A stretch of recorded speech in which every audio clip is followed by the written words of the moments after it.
Hello, कैसे आप सब। उम्मीद करता हूँ आप भी अच्छे होंगे।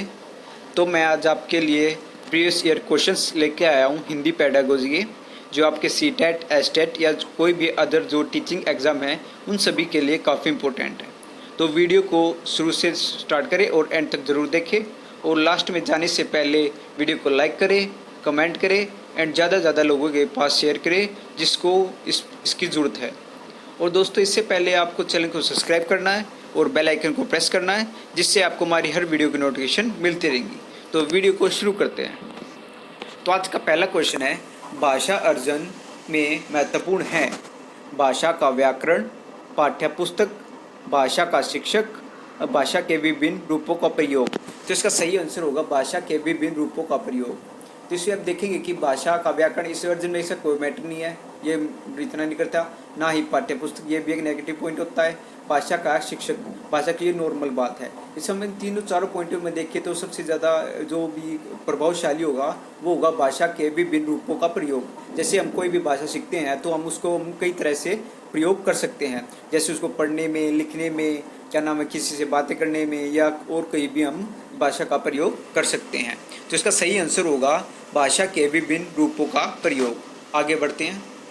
पत्र पत्रिकाएं भाषा सीखने में, जो पत्र पत्रिका होती है भाषा सीखने में उनका क्या रोल होता है। ऑप्शन है, बड़ों के पढ़ने की वस्तु, साधक है, बाधक है, त्रुटियों को बढ़ावा देती है। तो इसका सही आंसर होगा साधक है।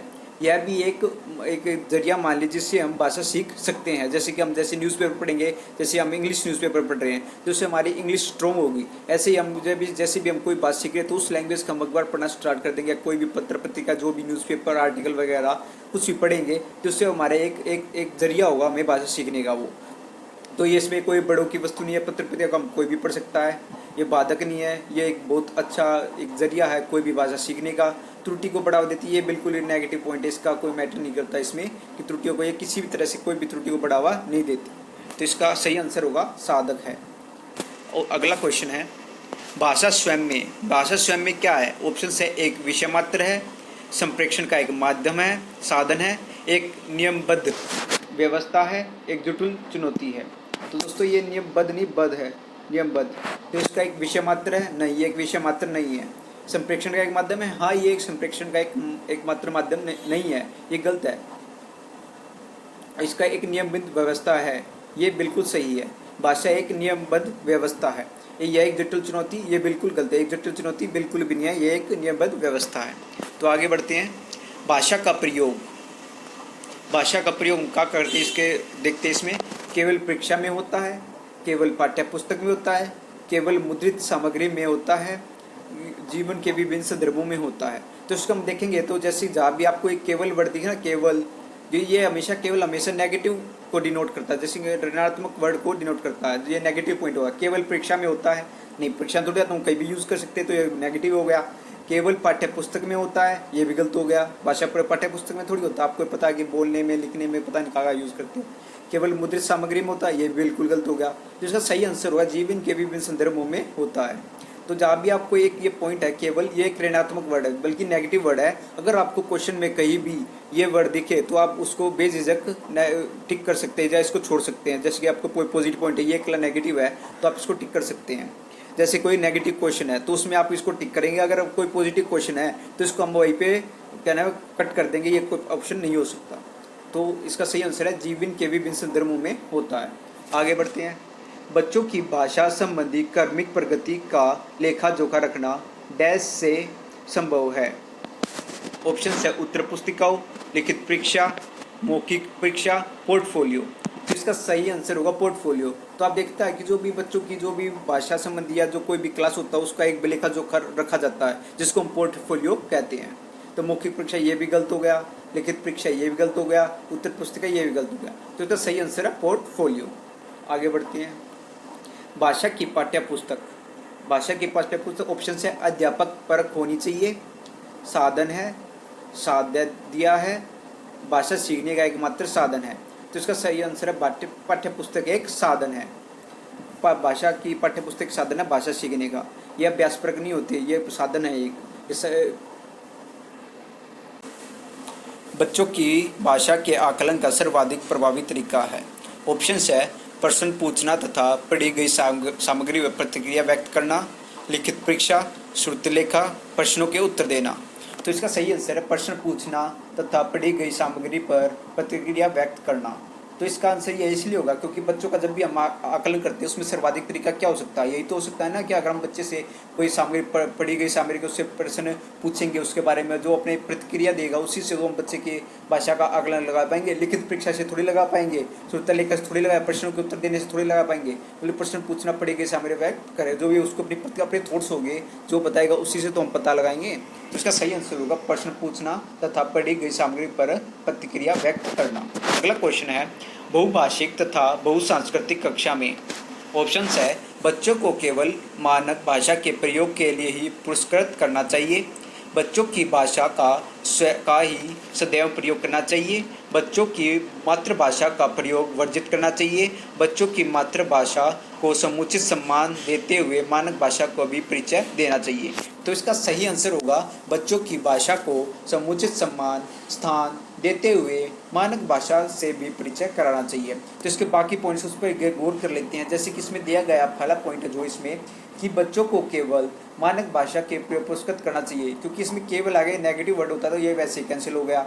अगला है कि बच्चों को मातृभाषा का ही ये भी एक नेगेटिव वर्ड है तो ये वैसे ही कैंसिल हो गया।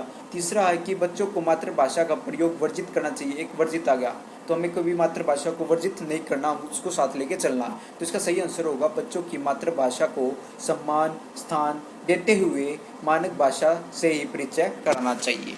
तो अगला क्वेश्चन है निम्नलिखित में से कौन सा भाषा शिक्षण का उद्देश्य है। तो इसका उद्देश्य कौन सा है, तो दोस्तों यहाँ पे गलती हुई, यहाँ पे भाषा आएगा। भाषा की बारीकी तथा सौंदर्य बोध को सही रूप से समझने की क्षमता को हतोत्साहित करना, भाषा के व्याकरण सीखने पर बल देना, निजी अनुभव के आधार पर भाषा को सृजनशील प्रयोग करना, भाषा सीखते समय त्रुटियां बिल्कुल ना करना। तो इसका सही आंसर होगा निजी अनुभव के आधार पर भाषा का सृजनशील प्रयोग करना। तो इसका एक मेन उद्देश्य यही है। तो अगला क्वेश्चन है भाषा के व्याकरण की समझ को निबंधात्मक प्रश्नों के माध्यम से आंका जाना चाहिए, संदर्भपरक प्रश्नों के माध्यम से आंका जाना चाहिए। दोस्तों यहाँ पे आंका आएगा, आंका जाना चाहिए। केवल वस्तुनिष्ठ प्रश्नों के माध्यम से आप आंका जाना चाहिए, आंका आएगा। दोस्तों यहाँ पे मिस्टेक हो गई है, केवल लघु प्रश्नों के माध्यम से आंका जाना चाहिए। तो इसका सही आंसर होगा संदर्भ के प्रश्नों के माध्यम से आंका जाना चाहिए।